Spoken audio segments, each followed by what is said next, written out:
बदमाश मग्गू। नैना कवि का बेटा। बहुत समय पहले की बात है। एक बहुत ही सुंदर जंगल था। उसमें गुनगुनी चिड़िया अपने बेटे के साथ रहती थी और अन्य चिड़िया अपने परिवार के साथ रहते थे। गुनगुनी चिड़िया अपने बेटे को बर्गर बनाकर देती है, जिसे देखकर उसका बेटा बहुत ही ज्यादा खुश हो जाता है। बर्गर बर्गर, मैं आज बर्गर खाऊंगा। मम्मा मम्मा, मैं अपना बर्गर तालाब पर जाकर खाऊंगा। वहाँ तालाब के ठंडे ठंडे पानी के पास पेड़ पर बैठकर खाने का कुछ और ही मजा है। हाँ हाँ बेटा जाओ, लेकिन तालाब में नहाने मत जाना और तालाब से दूर रहना। इन दिनों तालाब बहुत गहरा हो गया है। जुगनू अपने मम्मा से बर्गर लेकर तालाब पर चला जाता है। मैं अपना इतना स्वादिष्ट बर्गर खा लेता हूँ और तालाब के ठंडे ठंडे पानी पी लूँगा। आज तो मेरा दिन ही बन गया। अरे वाह, दिन तो बन गया। आज मैं स्वादिष्ट बर्गर खाऊंगा। ऐसा कहकर मग्गू धीरे से जाकर बर्गर ले लेता है। तो मेरा बर्गर, तो ये मेरा बर्गर है। तो चुप कर, ये मेरा बर्गर है, इसे मैं खाऊंगा। मग्गू बर्गर लेकर तेजी से भागता है और जुगनू उसे पकड़ने के लिए उसके पीछे भागता है और मग्गू दूर एक पेड़ पर जाकर बैठ जाता है और जल्दी जल्दी बर्गर खाना शुरू कर देता है। तभी वहाँ पे जुगनू भी आ जाता है। देखो दोस्त मग्गू, कृपया करके आधा बर्गर मुझे भी दे दो। मैं बहुत कोशिश करके मम्मा से स्वादिष्ट बर्गर बनवाया हूँ। लेकिन मग्गू पूरा ही बर्गर जल्दी जल्दी खा जाता है और वहाँ से चला जाता है। मम्मा मम्मा, उसने खा लिया, मेरा बर्गर खा लिया। उस मग्गू के बच्चे ने मेरा बर्गर खा लिया। आप उसके घर जाकर कहीं उसने मेरा बर्गर खा लिया। अच्छा हुआ, बहुत अच्छा हुआ। मैंने कहा था ना कि तू अपना बर्गर घर पर ही खा ले। तुझे तो तालाब पर जाने का बड़ा ही शौक था ना, अब खा ले बर्गर। गुनगुनी चिड़िया गुस्से से आग बबूला होकर नैना कवि के घर जाती है। देखो नैना, अपने इस बदमाश बेटे को समझा लो। इसने आज मेरे बेटे का बर्गर छीन के खा लिया। तो क्या हुआ, खा लिया तो खा लिया। मेरा बेटा बहुत चालाक और बहुत ही बहादुर है। मेरा बेटा अपने चालाकी से किसी की चीजों को छीन कर खा लेता है। अगर तू मेरे बेटे से कोई चीज छीन कर खा लिया तो मैं तेरी टांगे तोड़ दूंगी। मम्मा मम्मा देखें, ए आंटी, वह बेवकूफ चिड़िया क्या कह रही है? मेरे बेटे को क्यों घूर रही है बेवकूफ चिड़िया? तू छू कर तो देख मेरे बेटे को, तेरा हाथ और पैर तोड़ दूंगी। तो निकल अब मेरे घर से। तेरा नाटक बहुत हुआ। ऐसा ना हो कि मैं तेरी अभी की अभी पिटाई कर दूं। मेरे बेटे को जो अच्छा लगेगा वही करेगा। बड़ी आई हमें ज्ञान देने वाली। मग्गू गुनगुनी चिड़िया की तरफ देखकर उसे चिढ़ाता है। ओहो, बेवकूफ चिड़िया की बेइज्जती हो गई। ओहो, बेवकूफ चिड़िया की बेइज्जती हो गई।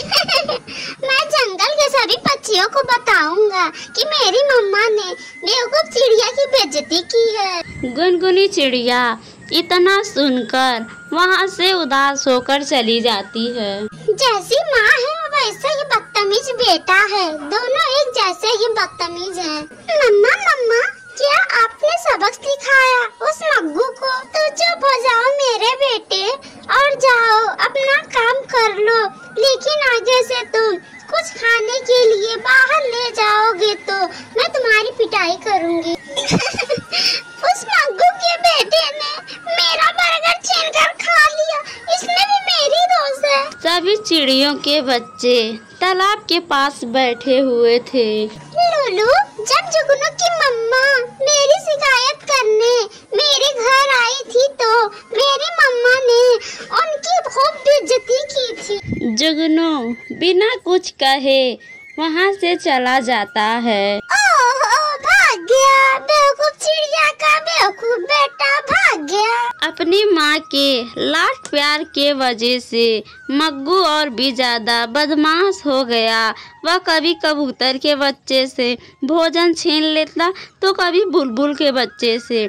मग्गू इतना बदमाश हो गया था कि बूढ़े व बड़े को गिरा देता और उनका फल व भोजन खा लेता। मम्मा मम्मा, आज मैं सभी चिड़ियों के बच्चे से भोजन छीन के खा लिया, बहुत ही मजा आया। शाबाश मेरे बहादुर बेटे शाबाश।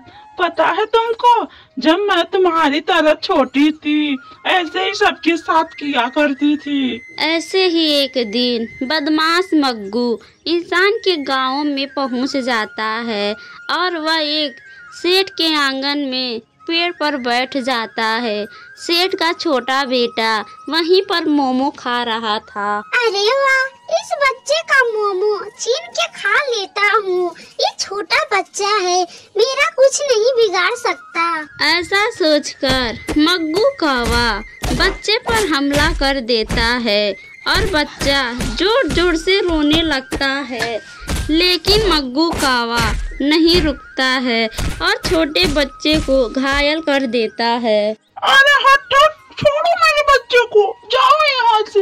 अरे कहाँ है मेरा तलवार? बच्चे की माँ दौड़कर आती है और अपने बच्चे को उठा लेती है। बच्चा डरकर जोर जोर से रोने लगता है और सेठ तलवार निकाल लेता है। अरे दुष्ट कौवे, तूने मेरे बच्चे पर हमला कर दिया है। आज मैं इस कौवे के बच्चे को नहीं छोड़ूंगा, आज मैं इसे जान से मार दूंगा। सेठ अपनी तलवार लेकर मग्गू कौवे के पीछे पीछे जंगल की तरफ जाता है।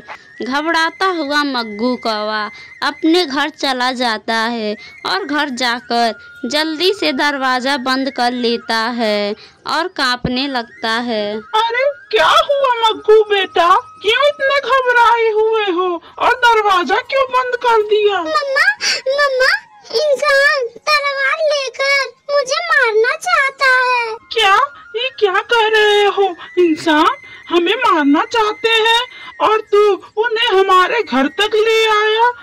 अब हम नहीं बचेंगे, अब हम मारे जाएंगे। अरे बदतमीज कौवा, घर से बाहर निकल, मैं आज तुझे जान से मार दूंगा।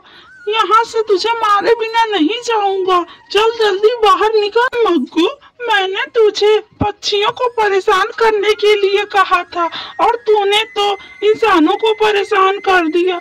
अब क्या करें हम, हमें तो कुछ समझ में नहीं आ रहा। नैना कौवी अपने घर के पास इंसान को देखकर घबरा गई थी और डरकर गुनगुनी चिड़िया के पास मैसेज करती है और मैसेज करके कहती है, चिड़िया चिड़िया मुझे बचा लो, नहीं तो मुझे ये इंसान मार देंगे।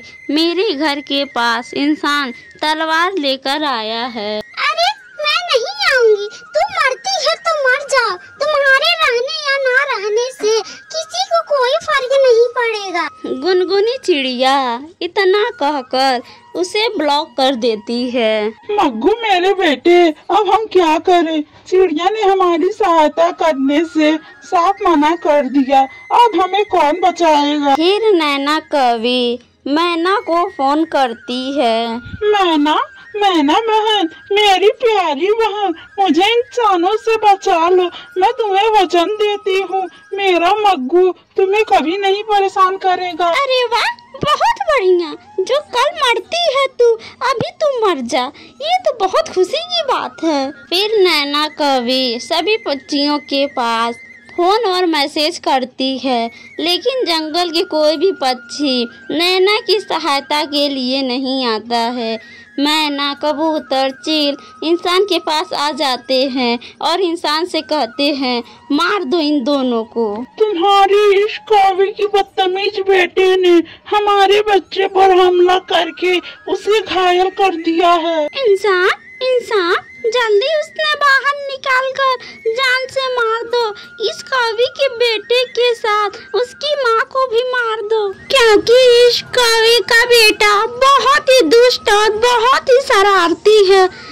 और इस कौवे के बेटे ने जंगल के सारे पक्षियों को परेशान करके रख दिया है और सबसे उनका दाना छीन लेता है। इंसान अब बाहर निकालकर उन दोनों को जान से मार दो। वो दोनों घर के अंदर ही हैं, कहीं वो दोनों भाग न जाएं। इन सभी लोगों की बातें नैना कौवी सुन रही थी। मग्गू बेटा, अगर हम इन सभी पर अत्याचार नहीं किए होते, इन लोगों के साथ अच्छा व्यवहार किए होते, तो आज इस बुरे वक्त में सब हमारा सहायता करते। सभी बच्चे हमारे मरने पर बहुत ही खुश होंगे। इंसान उन्हें तलवार से मारने ही वाला होता, तभी वहाँ पर गुनगुनी चिड़िया आ जाती है। रुके रुके इंसान जी, कृपया मेरी बात सुने। हट जाओ मेरे रास्ते से, आज मैं इन दोनों को नहीं छोड़ूंगा। नहीं नहीं इंसान जी, मेरी बात सुने। जैसे आपके बच्चों से गलती हो जाती है और आप उन्हें क्षमा कर देते हैं, वैसे ही कौवे के बेटे से गलती हो गई।